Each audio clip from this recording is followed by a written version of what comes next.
Hi, this is Margo. This is Sunday, late afternoon, October 11th, 2020. I hope everyone is doing as well as possible, and I'd like to welcome everyone to my weekly update on methane and Arctic sea ice that I will be putting on YouTube. So, I do a weekly update, usually some kind of climate roundup. I'm going to be sharing an article today, and I do daily videos, pretty much daily videos if I'm up to it, for my members over on my Subscribe page. So you can check that out through the link below in the description box, and consider joining if you'd like to learn more about methane and the environment. And I'm tracking the end. Basically, we are in an extinction level event with abrupt, irreversible climate change and the collapse of the world and society and everything. And I'm basically documenting the end.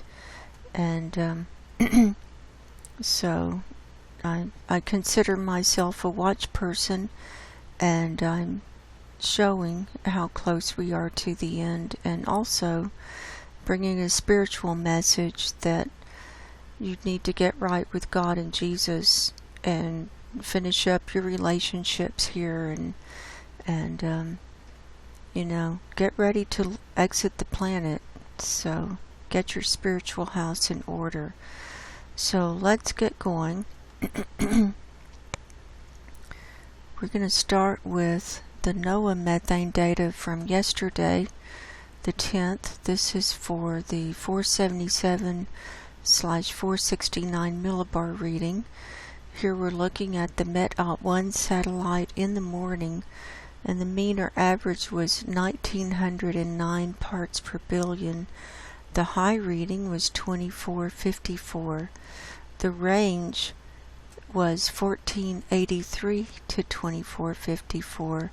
So we're going from dark red up to this bright pink color.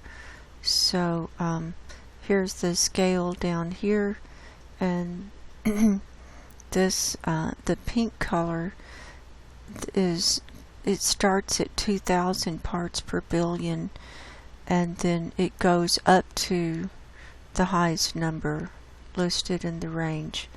So in this case, all the areas in the bright pink can be anywhere between 2000 to 2454 parts per billion. We can't really pinpoint a specific spot, but we can know what the high is and what the low is and what the mean was.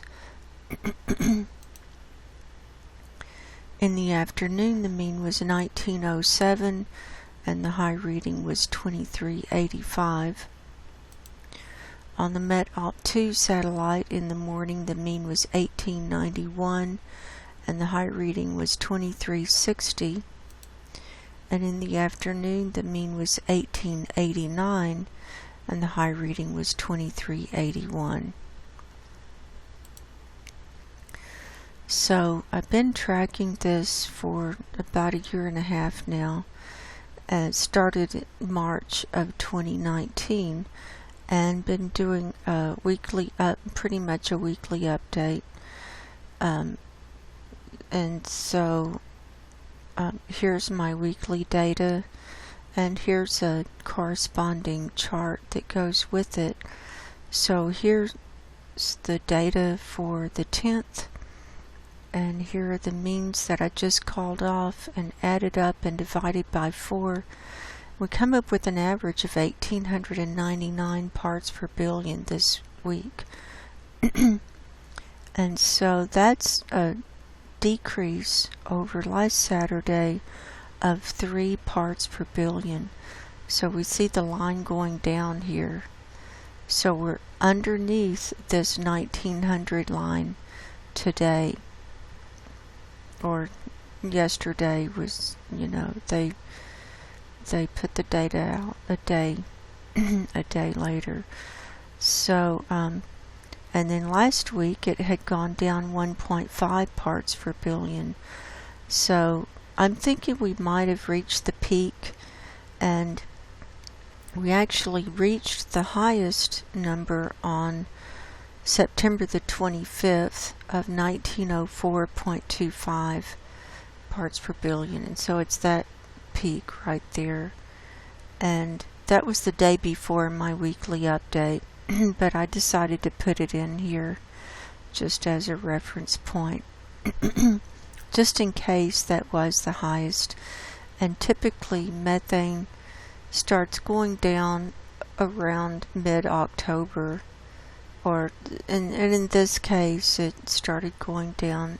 It would have peaked out the last week in September. So here is the daily data, and I report on this in my daily videos for my Subscribe members. So let's see what happened this week. So here it was on Saturday the 3rd, where it was reading 1902, and then on Sunday it went up, or it went down another part per billion. On Monday it stayed the same, no change. On Tuesday it went down a half a part per billion. On Wednesday it went down 1.5 parts per billion. On Thursday it went up 1 part per billion. On Friday it went up 0.5 parts per billion. And then on Saturday we saw a sharp decrease of 1.5 parts per billion. So since the week before, we've gone down 3 parts per billion. But the methane levels are still high. This is still the highest it's been in recorded human history. And so the change since we started over on March the 1st or February 29th, we've seen an increase of 22.5 parts per billion. And since March the 1st of 2019, we've seen an increase of 41.75 parts per billion. So we're just marking time right now. So I will keep reporting this on a weekly basis, and if that was the peak, then we'll see it starting to stair step down. Now last year the peak happened on October the 12th.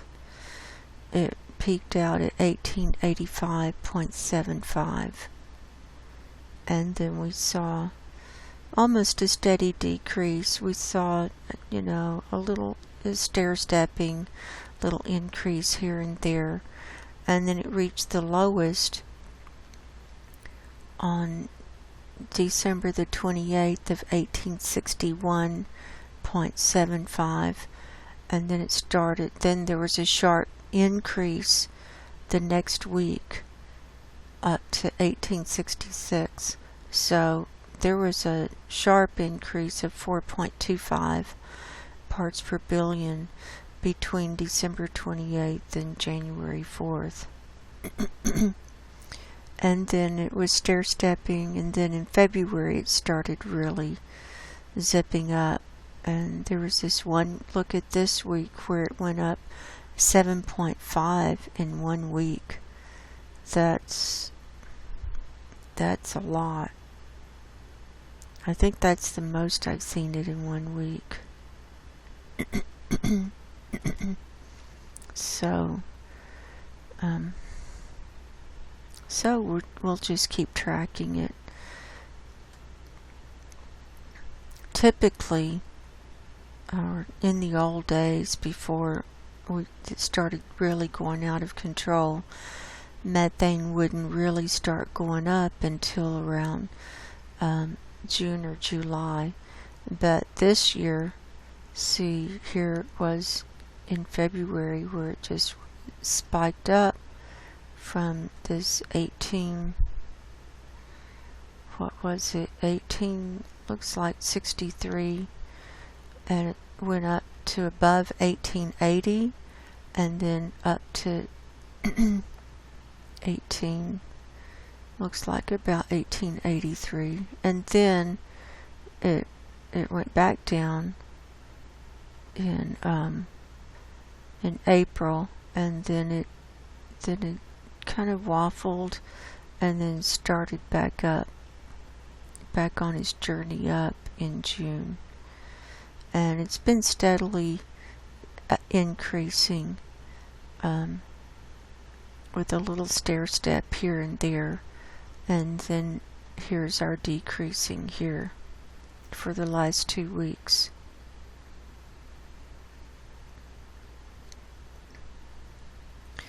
So there's that. Now we're on the Copernicus Atmosphere Monitoring Services website.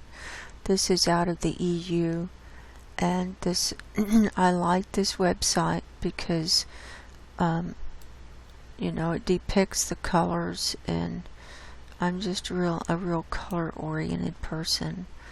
So here we're going to look at Saturday the 10th, Arctic view and surface level. There's the color ledger, and here's where it left off on Friday. Now we've been seeing a high release coming up in this Barents Sea, and then it's releasing across this coastline and coming up in the Kara Sea. It's still popping up here by Severny Zemlya, and then it's bubbling up here in the Kara Sea. Iceland has been, we're seeing 2 or 3 different hot spots popping up on Iceland, and we had quite a bit of blue move in. Now blue is a lower reading of methane. We've been seeing, we had this like 1900, that's not, that color of blue there over Greenland is 1900 parts per billion, and then the dark green is 1920. So we'd seen blue come back, but now green has come back here. So almost all the Arctic is at least in that 18 or 1920 and higher reading.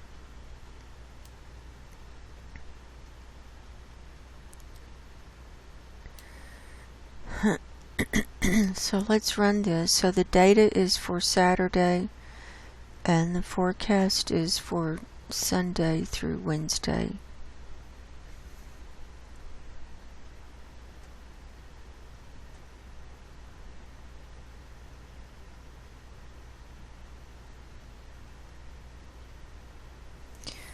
So for Saturday and Sunday, it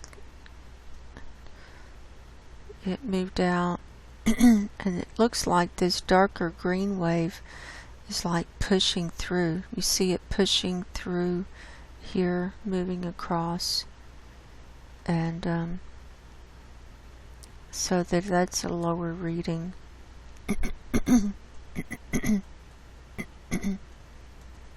I haven't used my voice today, so I don't know what it's going to be like. Had kind of a rough week, but we're here.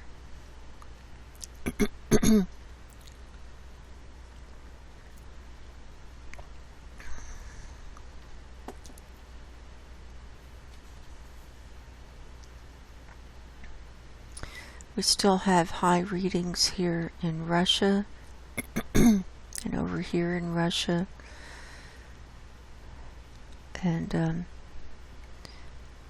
Alaska, this southern part of Alaska, it's very active with earthquakes and a lot of volcanoes. Still coming up. Sorry.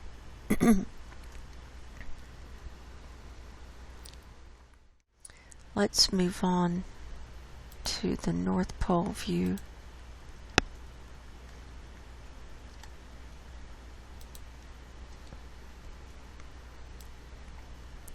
So remember, it's gone down 3, how many this week?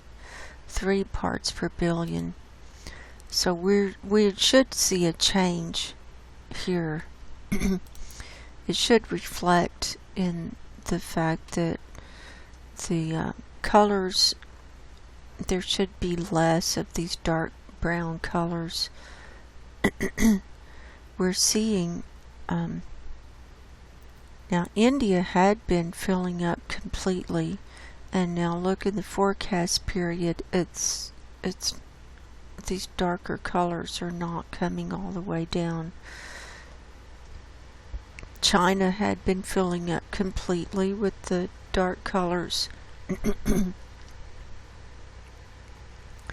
And it's got some lighter areas peeking through now as well.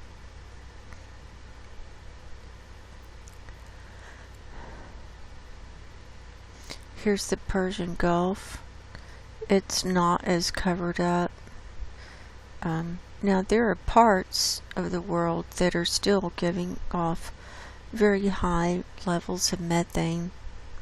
Now look at the UK, it's covered up. Here's Germany and so on. And like this eastern coast of the United States and parts of Texas have high readings. California, the fires are still raging through there. Mexico, Central America, and so on. So, but overall we're going to see a decrease.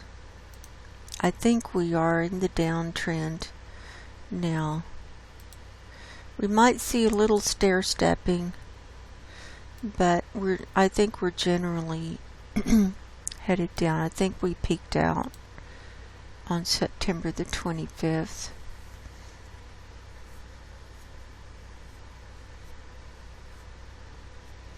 So here's the global view that's loading now.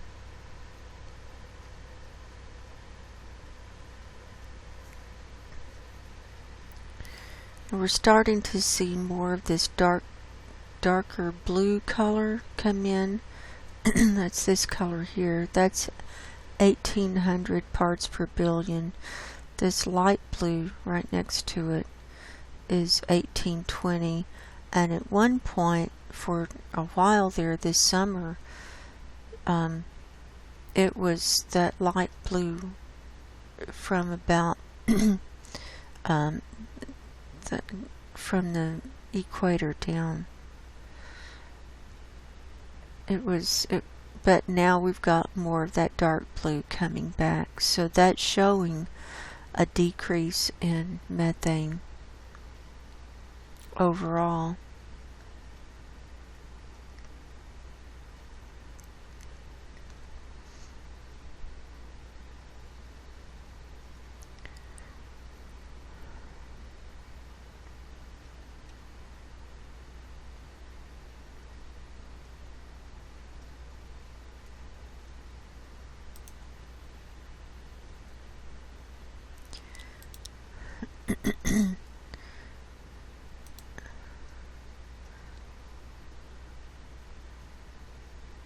Here's 500 HPA. I'll refresh so that we can have the correct color ledger to look at. They still haven't fixed those overlapping numbers. So here we're seeing some the darkest regions here. This is southern Russia, just above China. That's the darkest region. We've got some reds here in India, across southern Asia, here in the Pacific, and then in the Arctic. Methane likes to gather in the colder air in the higher latitudes. So we'll we'll start seeing it move up towards the north.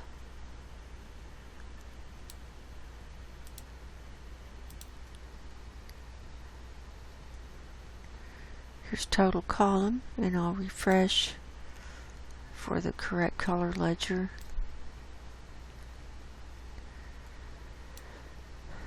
So here the highest readings are from China over into India, and we've got the dark reddish brown, which is the range is 1920 to 2320 parts per billion.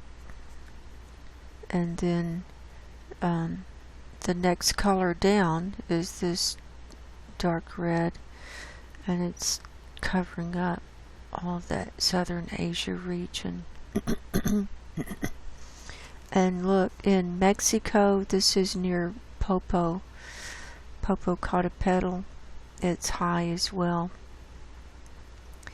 Now Popo's been going off, and we've seen a lot of sulfur dioxide coming up there this week. So I'm not surprised to see it red there.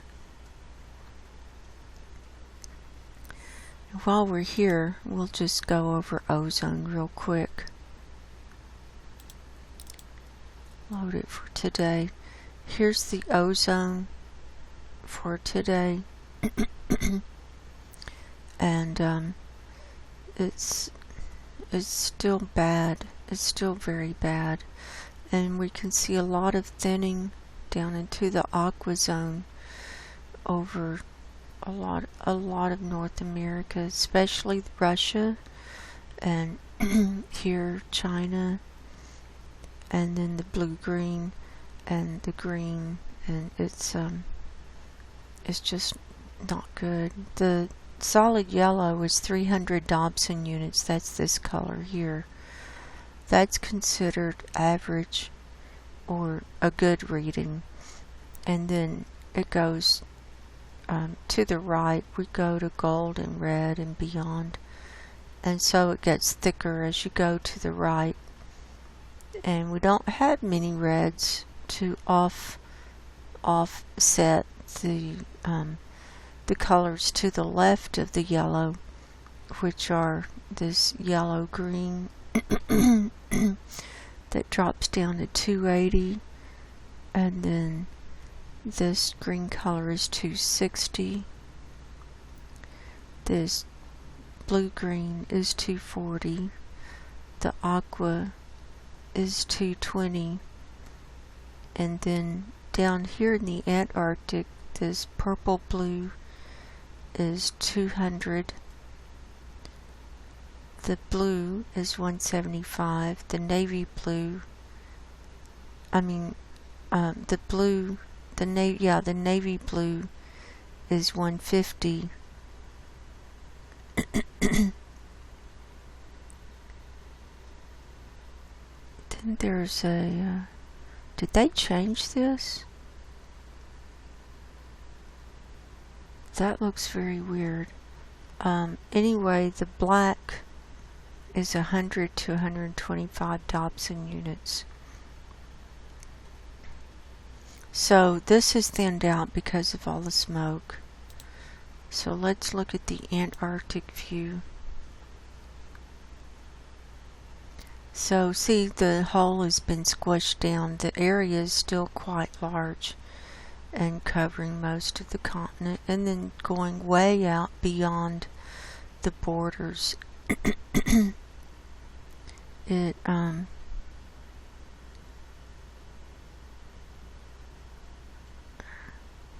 Okay, so no, this is correct.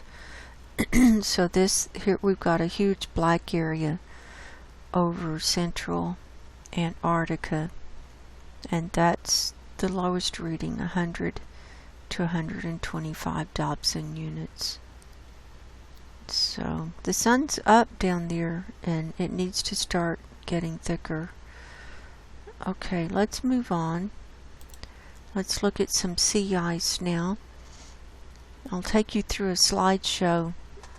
This is from climate reanalyzer this week. Here we are today with the sea ice and snow cover, and we can see that it's inching back out, especially along this Chukchi Sea and the Barents Sea, and the tail has connected with the little foot. This hole is filling in. The thickest part of the sea ice that was left is anchoring in right in here, and it's starting to thicken up a little bit, but it's still moving with the currents, and so I'm a little concerned about that. But let's go back through this week and see how it's progressed. So here we were last Sunday, and we can see the hole here in the Beaufort Sea was bigger, and this wasn't as filled in, and this is not as concentrated. We're looking for a white color when it's really concentrated. So here's Monday. So you can see changes day by day. Here's Tuesday. Another glitch in the matrix system. They didn't have all their layers come through, I'm sure, that day. Here's Wednesday, Thursday, Friday, Saturday, and Sunday. You can also see the snow that started happening in the mountainous regions, and in Russia they've started getting snow as well.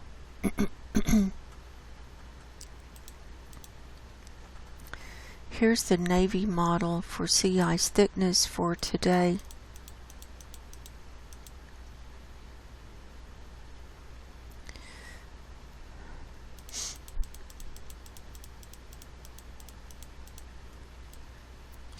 So we can see that we've got a blue-green ribbon or aqua ribbon coming back along this Greenland coastline, and that's coming up to about 2 meters thickness, and these areas where it had pulled out are filling in and refreezing, and we're seeing more blue now as it's getting thicker and more concentrated. And here's this thickest area that's left, and we're starting to see a tiny hint of red or orange and yellow and green come in. So that's a little bit thicker, come in right on along that little island. But it's broken away. It's away from the edge of the island here, and it's moving, and there's a crack that's been forming. I'll zoom in a little more. And I'm concerned about it because this crack has formed, and it looks like it's, I can't tell. I think that's a crack, and it could break off, so I'm concerned about it. We are seeing that this little light refreezing in these tributaries, and here's the Beaufort Sea. We can see this hole is just about filled in, and it's almost reached to the coastline of Alaska and Canada here. And we can see these little lacy tendrils starting to come out here, and it's still quite thin. It's just barely there, but it is coming along as best it can. Here's the supposedly a 30-day animation. They haven't updated it the way I'd like for it to. The animation ends on the 15th, so that's not a week out. So once we reached the end of September, they stopped really updating every day this animation, but they're updating the single picture every day. So we can see that they ran this on the 7th and put it out to the 15th.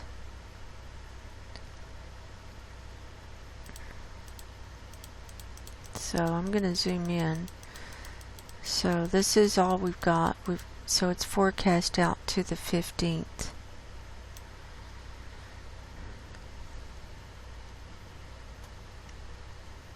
So it started, what day did it start? Let's see.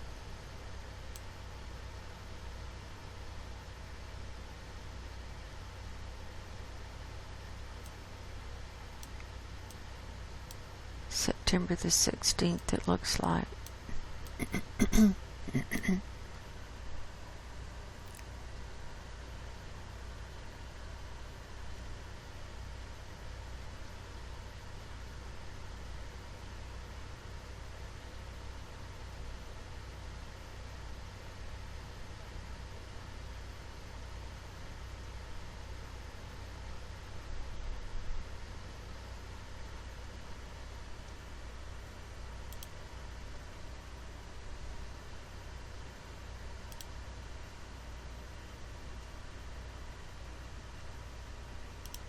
Here's the end.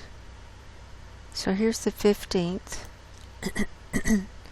So let's click through. So this is, see, that's, I think that's a break.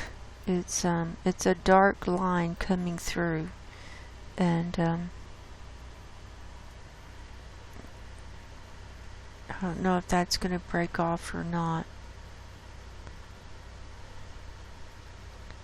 So it looks like it's filling out a little bit too, but it's still moving. You can see the movement. So here's 7 days. So here we go. So this is for the 8th. So for 3 days ago. So let's watch it. And I'm really watching, I'm interested in this part and seeing how far it's moving into the Beaufort and if I'm seeing any cracks. And I'm watching this little piece. This had broken off and moved down, but it's kind of scooting back up. So here we go.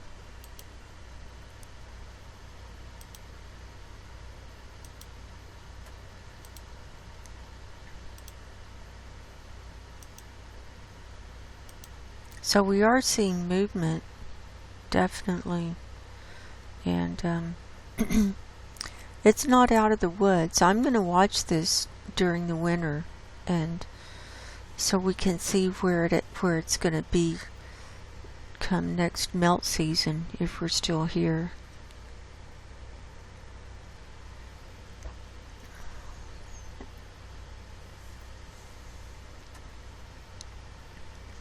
So those are all of the all of the sea ice pictures. I'm not going to go over the other greenhouse gases and earthquakes and stuff today. We will go over Climate Reanalyzer and NASA Worldview. So let's look at Climate Reanalyzer here. Here's the 2-meter maximum temperatures for today. These are air temperatures around the globe. We're seeing colder air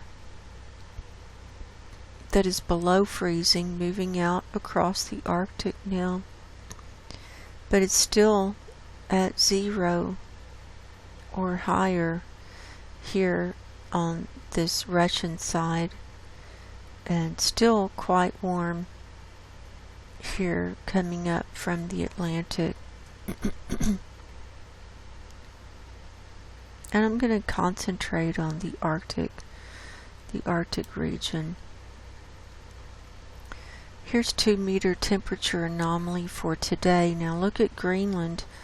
It has moved into the reds and browns, so This bright red is 20 C higher than normal, and so the dark brown is 10 C, so it's between 10 and 20 C higher than normal.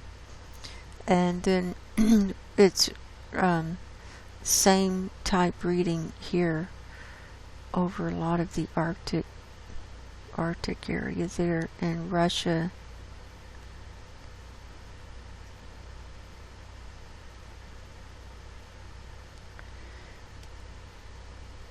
So the Arctic is up 3.8 C higher than normal, and the northern hemisphere is up 1.1 C higher than normal.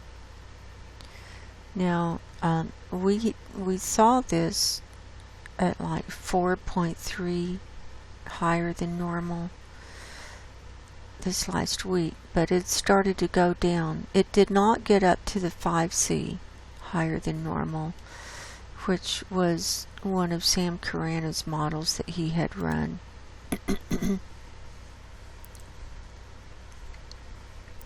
Here's precipitation and clouds for today. We can see it snowing here around Severnaya Zemlya over to Franz Josef Land.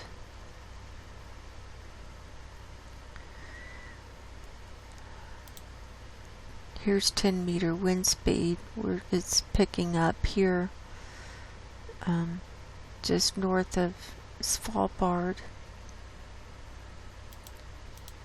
Here's sea level pressure. We do have a low moving in next to the North Pole. I can't really read that.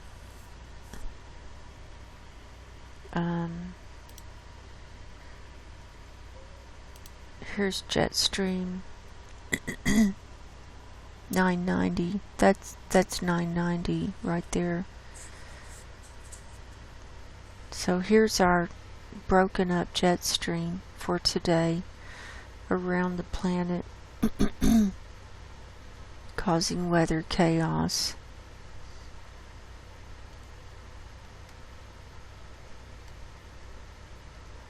We just saw sea ice and snow cover.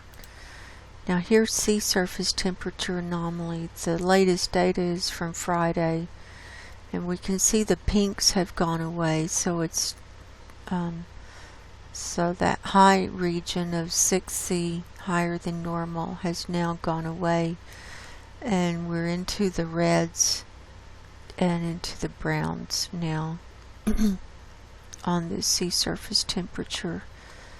But that's why, see, it's red here in quadrant 1, right on the edge of that sea ice. That's why it's having a hard time come back. In addition to the water up underneath is melting. It's melting from underneath.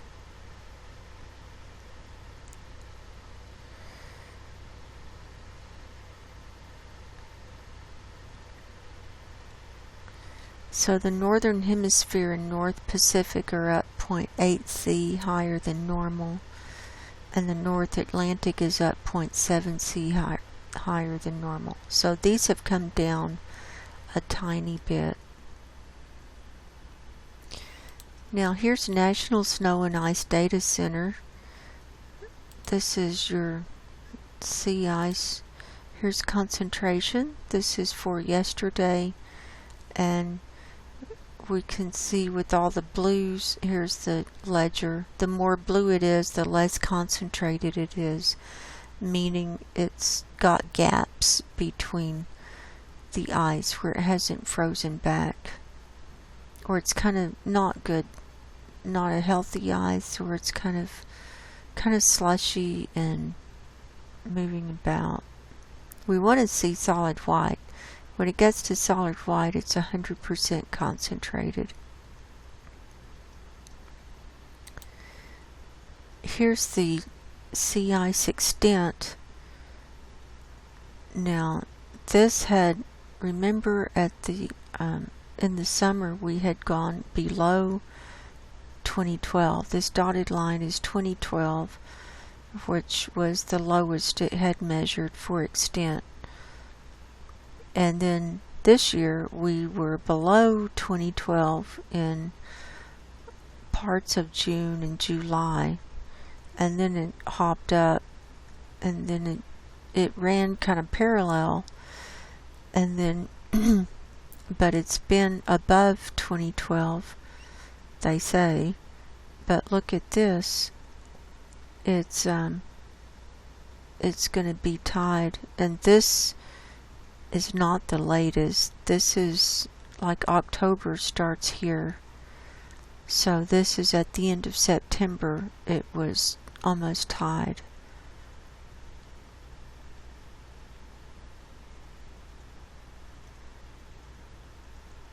So that's showing that it's not refreezing as good as it did even in 2012. And remember, it was a lot thicker in 2012.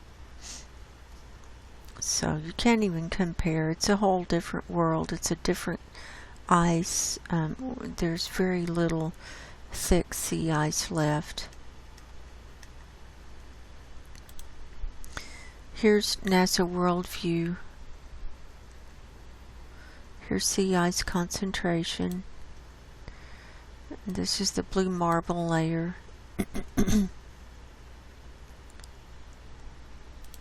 Here we are today. So the different colors show the different stages of concentration. It goes down through the rainbow. See, from red or light pink down through red, orange, yellow, green, blue, indigo, and violet, and then to nothing. So we're looking for white. So the thickest sea ice is hanging out right along in here. So we're getting some little patches of white come back, see, and some area here, but that's not, this area is not real thick. This is new ice, but it just shows that there's not spaces between it. It's more concentrated.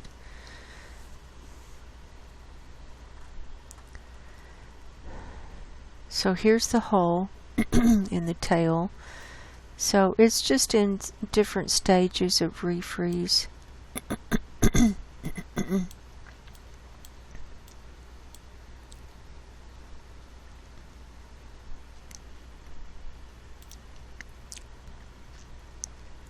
There was a hole that had opened up here next to Greenland, and so we can see that's in the process of filling in.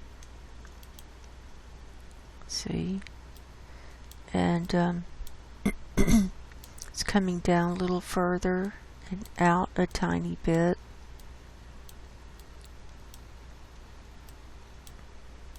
Here's the North Pole.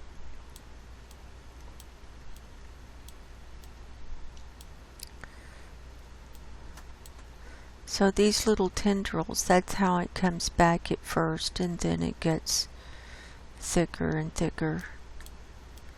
Now along the coastline, we can see these little colored dots where the sea ice is starting to refreeze. So we can see here in this East Siberia Sea, here's a few little purples. Here's some on this coastline and in this little bay. Here's some here. Here's some along this coastline, the Thelina Delta. So that's refreezing there. I forgot the name of this bay. I apologize, but we've got some little dots in there. It's this is Severni Zemlya. Nothing around there yet. In fact, it melted even on this right hand side where a little bit had hung on.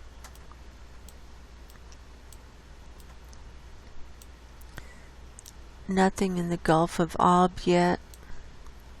it had a couple of little dots a few days ago, but nothing now. Nothing in the Sea, nothing in, the Kara Sea, nothing in the Laptev Sea, nothing in the Barents Sea, nothing here by Murmansk.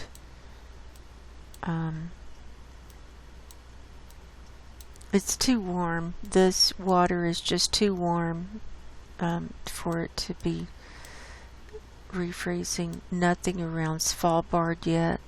Let's see.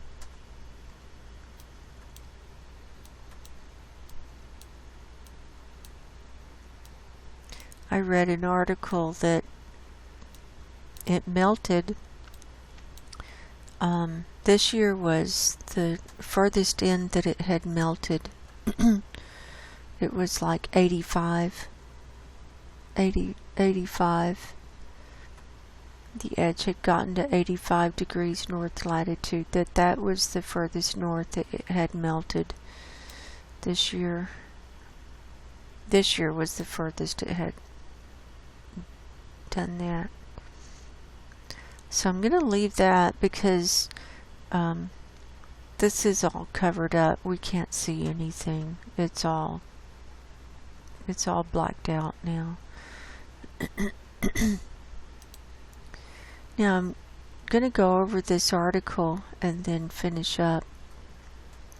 This is from the Courthouse News Service from France. This was released on October the 9th. Arctic Odyssey ends, bringing home tales of alarming ice loss. This is a picture of the icebreakers Kapitan Dranitsin front and polar stern rear are pictured in the Arctic ice on February 28th. So this story's not very long. I think I'll just share it all. This is out of Berlin, AFP.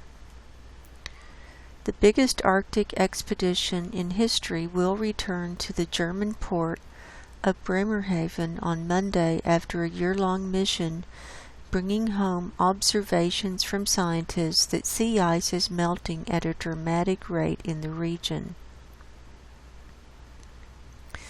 Coronavirus restrictions mean there will be no grand fanfare when the German Alfred Wegener Institute's Polarstern ship docks, but the information gathered by researchers as the ship drifted through the ocean trapped in ice will be vital to helping scientists understand the effects of climate change. In the summer, the researchers saw for themselves the dramatic effects of global warming on ice in the region considered the epicenter of climate change, according to mission leader Marcus Rex. We could see broad stretches of open water reaching nearly to the pole, surrounded by ice that was riddled with holes produced by massive melting, Rex said. His sobering conclusion, the Arctic ice is disappearing at a dramatic rate.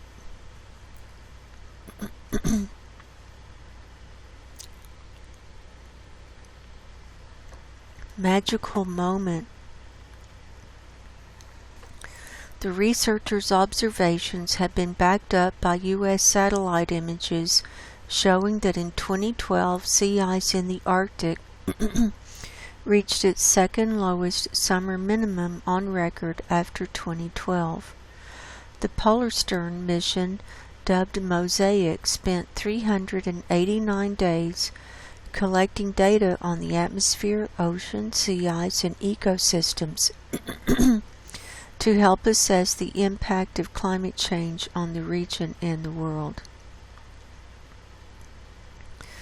To carry out the research, 4 observational sites were set up on the sea ice in a radius of up to 25 miles around the ship.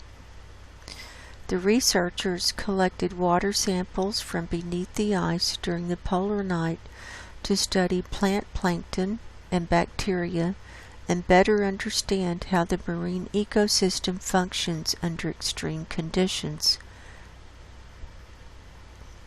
The $165 million expedition is also bringing back to shore more than 1,000 ice samples.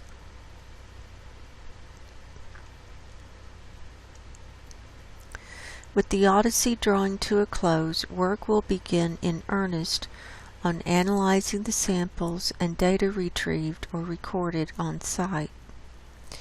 The analysis process will take up to 2 years with the aim of developing models to help predict what heat waves, heavy rains, or storms could look like in 20, 50, or 100 years' time.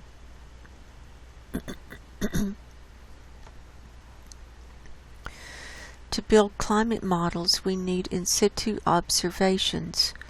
Radiance Calmer, a researcher at the University of Colorado who was on board the Polar Stern from June to September, told AFP.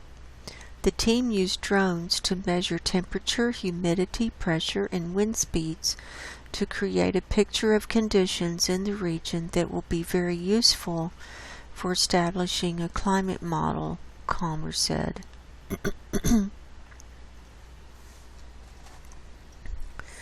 Recounting her experience on the mission, the researcher said being able to walk across the ice and experience those conditions firsthand was a magical moment. If you concentrate, you can feel it moving, she said. It's important to take the time to observe, not just focus on your work. 20 polar bears. Since the ship departed from Tromsø, Norway on September 20th, 2019, the crew have seen long months of complete darkness, temperatures as low as minus 39.5 degrees Celsius or minus 39.1 Fahrenheit, and around 20 polar bears. The mission was almost derailed by the coronavirus pandemic in the spring, with the crew stranded at the North Pole for 2 months as borders slammed shut. A multinational team of scientists was due to fly in as part of a scheduled relay to relieve those who had already spent several months on the ice, but the plan had to be redrawn when flights were canceled across the world as governments scrambled to halt contagion of the coronavirus. During the course of the expedition, several hundred researchers from 20 countries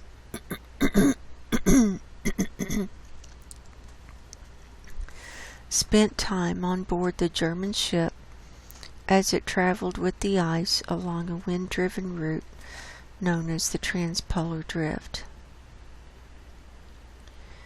The voyage was a huge logistical challenge, not least when it came to feeding the crew. During the first 3 months, the ship's cargo included 14,000 eggs, 5 gallons of milk, and 441 pounds of rutabaga. The ship's cook, Sven Schneider, did not underestimate the importance of his role in the mission. It was my job to maintain the morale of 100 people living in total darkness, he said in an interview with German weekly newspaper Die Zeit.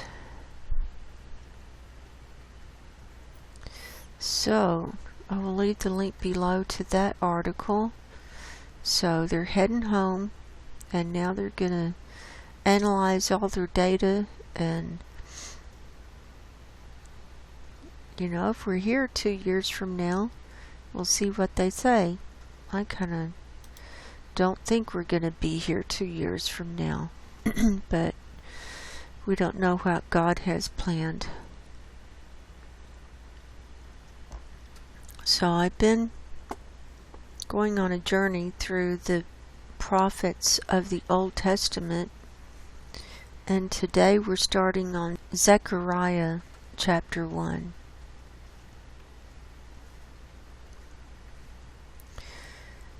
In the 8th month, in the 2nd year of Darius, came the word of the Lord unto Zechariah, the son of Berechiah, the son of Iddo, the prophet, saying, The Lord hath been sore displeased with your fathers. Therefore say thou unto them, Thus saith the Lord of hosts, Turn ye unto me, saith the Lord of hosts, and I will turn unto you, saith the Lord of hosts. Be ye not as your fathers, unto whom the former prophets have cried, saying, Thus saith the Lord of hosts, Turn ye now from your evil ways and from your evil doings. But they did not hear nor hearken unto me, saith the Lord. Your fathers, where are they? And the prophets, do they live forever? But my words and my statutes, which I commanded my servants the prophets, did they not take hold of your fathers? And they turned and said, Like as the Lord of hosts thought to do unto us, according to our ways and according to our doings, so hath he dealt with us.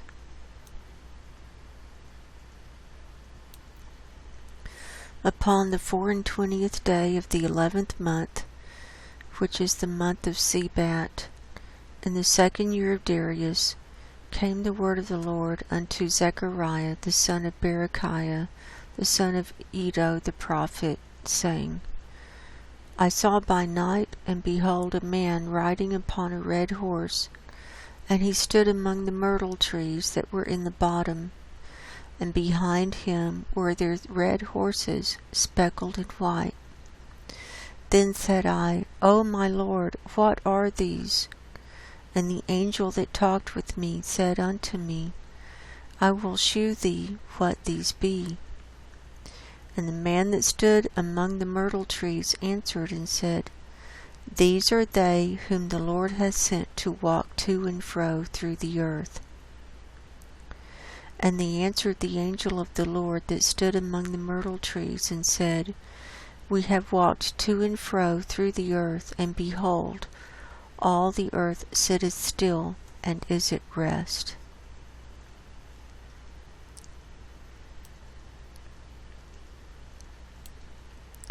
Then the angel of the Lord answered and said, O Lord of hosts, how long wilt thou not have mercy on Jerusalem, and on the cities of Judah, against which thou hast had indignation these 70 years? And the Lord answered the angel that talked with me with good words and comfortable words. So the angel that communed with me said unto me, Cry thou, saying, Thus saith the Lord of hosts, I am jealous for Jerusalem and for Zion with a great jealousy. And I am very sore displeased with the heathen that are at ease, for I was but a little displeased, and they helped forward the affliction. Therefore thus saith the Lord, I am returned to Jerusalem with mercies. My house shall be built in it, saith the Lord of hosts, and a line shall be stretched forth upon Jerusalem. Cry yet, saying, Thus saith the Lord of hosts, My cities through prosperity shall yet be spread abroad, and the Lord shall yet comfort Zion, and shall yet choose Jerusalem.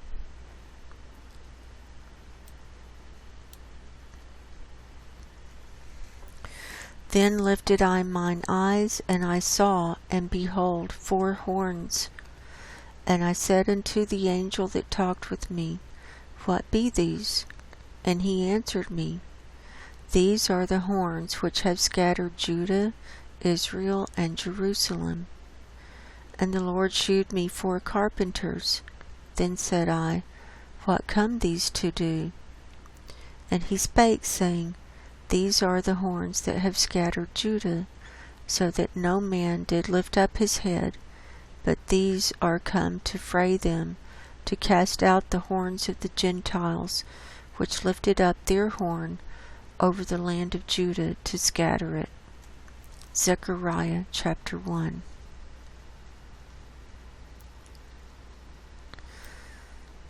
So I do believe we are in the end times, and we need to keep our eyes on heaven, and we need to get our spiritual houses in order, and if there are any things left undone, ask God to help you with getting those things done. If there's anything that you need to repent for, just go ahead and repent. Or you need to make amends with someone, or forgive someone, or forgive yourself, or forgive God. Now's the time to be thinking about these things and reviewing your life and thinking, what might be holding me back from being accepted in God's kingdom when it comes time. Because time is short, and this world is not God's kingdom. This is Satan's world right now. But it won't be forever, because Jesus is coming. So I'm praying for everyone. And we're in a spiritual battle for the souls.